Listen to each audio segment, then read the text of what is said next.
माननीय अध्यक्ष जी, जब ऑल पार्टी मीटिंग हुई थी तब मैंने विस्तार से सबके सामने एक प्रार्थना भी की थी और अपने विचार भी रखे थे। उसके बाद सदन के प्रारंभ में जब मीडिया के लोगों से मैं बात कर रहा था तब भी मैंने कहा था कि ये सत्र हम पूरी तरह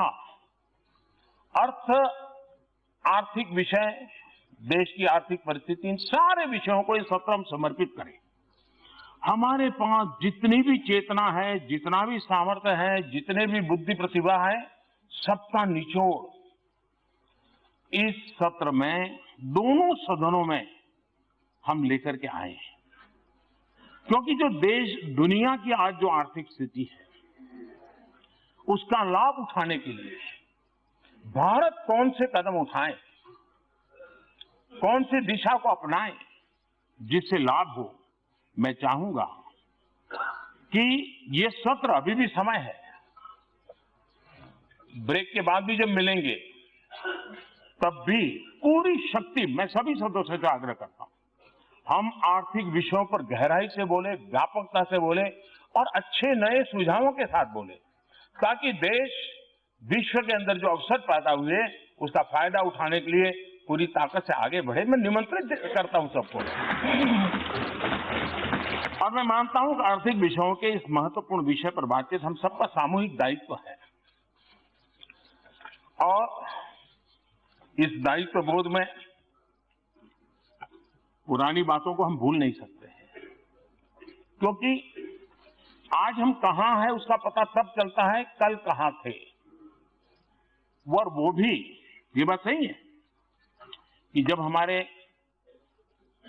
माननीय सदस्य ये कहते हैं कि ये क्यों नहीं हुआ, ये कब होगा, ये कैसे होगा, कब तक करेंगे, ये जब सुनता हूं तो कुछ लोगों को लगता होगा कि आप आलोचना करते हैं। मैं नहीं मानता हूं आप आलोचना करते हैं।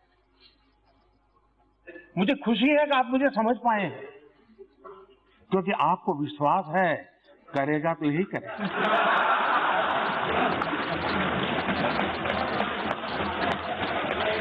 और इसलिए मैं आपके इन बातों को आलोचना नहीं मानता हूं, मार्गदर्शक मानता हूं, प्रेरणा मानता हूं। और इसलिए मैं इन सारी बातों का स्वागत करता हूं और स्वीकार करने का प्रयास भी करता हूं। और इसलिए इस प्रकार की जितनी बातें बताई गई हैं, इसके लिए तो मैं विशेष रूप से धन्यवाद करता हूं, क्योंकि क्यों नहीं हुआ, कब होगा, कैसे होगा, ये अच्छी बातें हैं, देश के लिए हम सोचते हैं। लेकिन पुरानी बातों के बिना आज की बात को समझना थोड़ा कठिन होता है। अब हम जानते हैं पहले क्या कालखंड था। करप्शन आए दिन चर्चा होती थी, हर अखबार के हेडलाइन, सदन में भी करप्शन पर ही लड़ाई चलती थी, सब दूर यही बोला जाता था।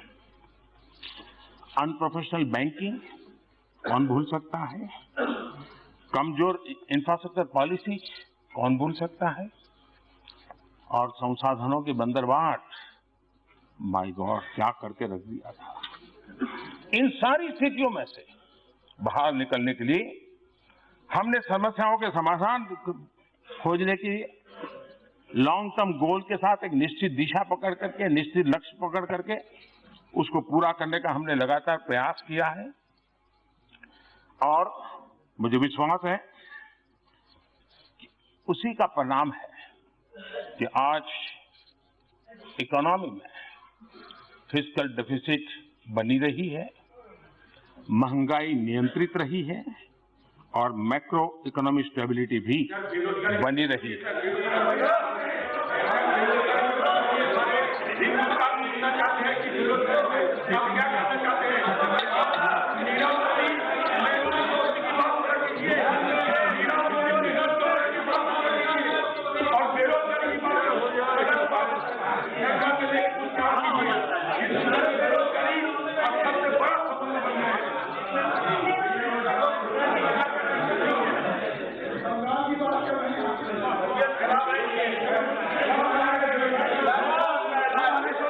मैं आपका आभारी आभारी हूं क्योंकि आपने मेरे प्रति विश्वास जताया है।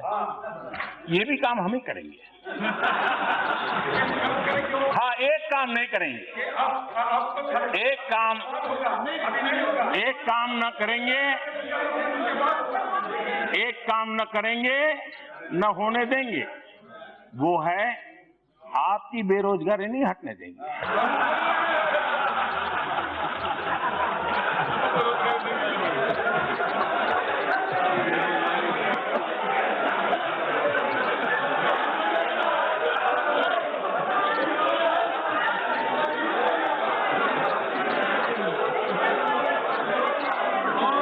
जीएसटी का बहुत बड़ा महत्वपूर्ण निर्णय हो, कॉर्पोरेट टैक्स कम करने की बात हो, आईबीसी लाने की बात हो, एफडीआई रिजीम को लिबरलाइज करने की बात हो, बैंकों में रिकैपिटलाइजेशन करने की बात हो, जो भी समय समय पर आवश्यकता रही है और जो भी एक दीर्घकालीन मजबूती के लिए जरूरत है, सारे कदम हमारी सरकार उठा रही है।